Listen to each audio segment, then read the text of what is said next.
Hi, I'm Darren and welcome to New Factory Classics. Today we're going to cover The Wolverine. August 1945, Logan is a POW in a Japanese internment camp. It seems that Victor only wanted to go with him to Germany. Unfortunately for him, today's the day that we dropped the nuclear bomb on Nagasaki, and being a POW there, this is going to be very painful. And while every other Japanese soldier is committing seppuku, Logan ends up saving a soldier by covering him from the atomic blast. Logan throws the man into a well and covers him from the blast, his skin melting off from the heat. The man is uninjured and for some reason doesn't even get any fallout poisoning. Logan awakes from his dream of the past to be sleeping by a Jean Grey, who, despite having been killed by him 2 movies earlier, seems very peaceful. The peace ends when he remembers that he stabbed Jean right through the chest. I know that feeling. Every day I wake up to the time that I also stabbed a woman in the chest at Alcatraz Island. Logan wakes up for real this time, and he looks a little worse for the wear. Things haven't been going well for him since the events when the Phoenix attacked everyone. While on his way down the mountain to town, Logan comes across a grizzly bear, someone that he's made friends with in his solitude on the mountain. That bear is later shot and left to bleed out by a bunch of hunters in town. Logan goes to confront the hunters in town. They shot the bear, poisoned it, and left it for dead. It seems like fate will not allow him to be a reclusive hermit anymore. Before Logan can hurt the hunters, though, he's stopped by a Japanese swordswoman. She's been searching for him for over a year. She's been going through all of Canada to try and find him, and all she's found so far is just fries with gravy on it. She's here to take Logan to Tokyo. It turns out that man that he saved in 1945 wants to meet Logan and thank him one last time before he dies. So Logan accepts the offer and flies across the ocean. Maybe he'll find a little peace talking with this man again, and maybe he'll even find a waifu. While Logan was off fighting wars and saving mankind, that man became a billionaire. He became the richest person in Japan, had a big family, and even has the Yakuza trying to kill him. But they won't let Logan meet the man looking like a homeless drifter, so he's forced to be cleaned by 2 elderly Japanese women that treat him like an elephant and clean him with a giant brush. It turns out that not only did the man want to thank him, he had an offer for Logan too. He wanted to give Logan something that he couldn't do himself: the ability to die. He had a procedure that could take the healing power from Logan and give it to the old man who was on his deathbed. You know, I had the same procedure done for my anorexia, and as you can see, it worked. Overnight, the billionaire dies, so Wolverine decides to attend the funeral before he goes back to America.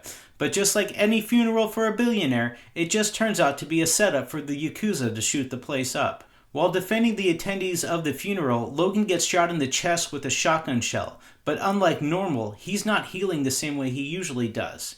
Come to think of it, he did have a nightmare last night that somebody was doing some operation on him, and it wasn't his standard nightmare where he wakes up after having gutted a redhead. Healing factor be damned, Logan must go to save the man's granddaughter from being kidnapped by the Yakuza. Despite almost being kidnapped by the Yakuza and shot at several times, his granddaughter seems pretty relaxed about the whole situation and just walks away. But Logan can't let it go. He must defend her, so he follows the granddaughter Mariko onto a bullet train. Now for my American viewers, a bullet train is something that can be built with the money that we spend on bullet trains. For more examples of bullet trains, I'd suggest watching the movie Bullet Train, which also takes place in Japan.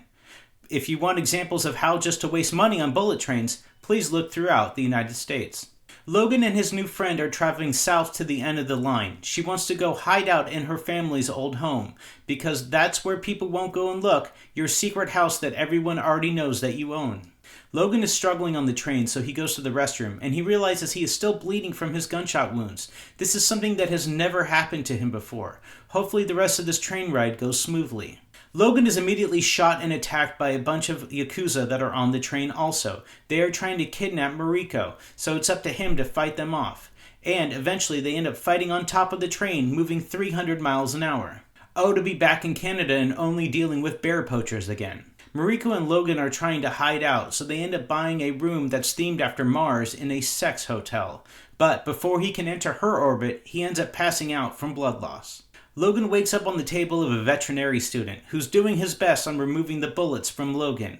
Luckily for the student, they had had a class recently about how to fix somebody who's been shot who has somewhat of an ability of healing powers. It is revealed that the old man's cancer doctor is actually a mutant herself who can spit poison and limit people's abilities. She also cannot be infected by any poison herself. Mariko and Logan make it to Nagasaki, the town where he was once blown up by a nuclear blast. Let's hope this one goes a little better for his skin.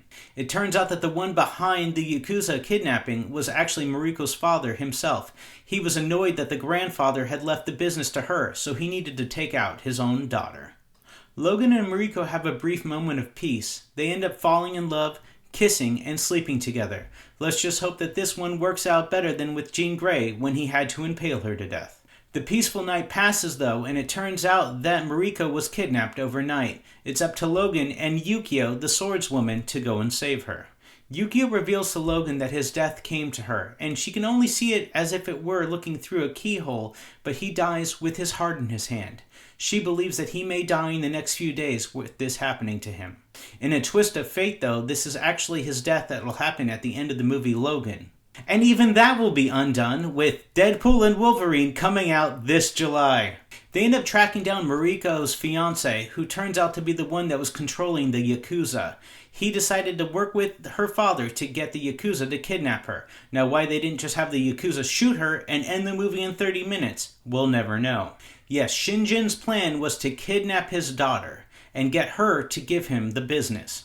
Unfortunately for him, she's kidnapped again from within the kidnapping. You're right, this movie has almost the exact same plotline as Inception. Yukio and Logan arrive too late to stop the kidnapping or the other kidnapping, but they end up using the scanner in the old man's room to find out why Logan's heart isn't working too well. It seems that crazy poison lady put a little spider in his body on his heart that was stopping his healing factor. While cutting into his own chest and bleeding out, he does pull it out, but he dies immediately. Shinjin returns and attempts to kill Yukio, but Wolverine comes back to life as his healing powers are back and kills the man who attempted to kidnap his own daughter. Looks like our boy is combat ready again. Logan must fight his way through a samurai clan to get to Mariko.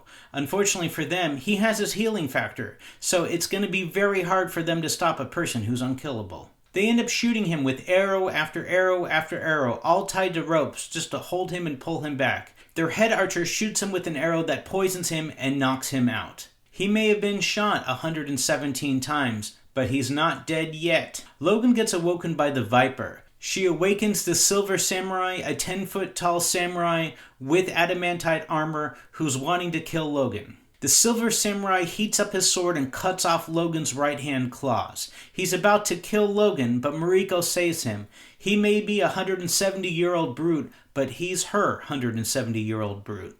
It's Logan versus the Silver Samurai and Yukio versus the Viper. All fighting to the death must be strictly along gender lines.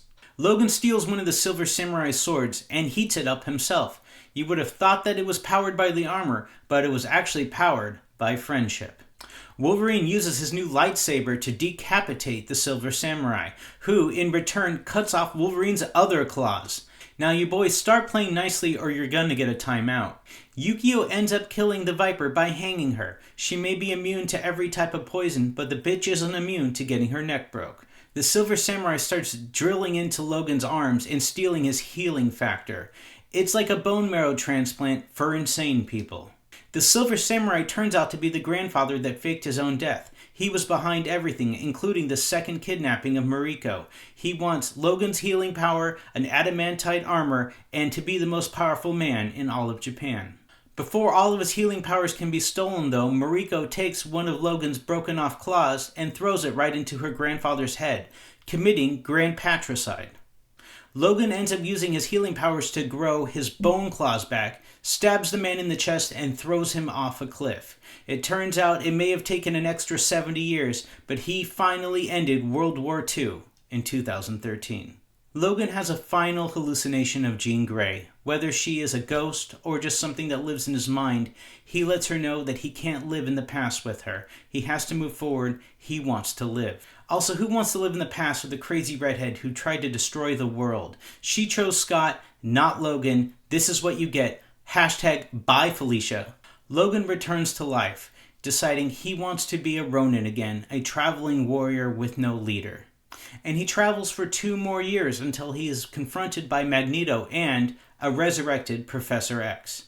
Professor X had returned to life after moving his brain into the body of a man who was in a coma. Unfortunately for him, that man was also paralyzed at the waist. It looks like the Wolverine is needed again by the X-Men. And now I have seen it, so you don't have to. Please like, subscribe, and share. Thank you.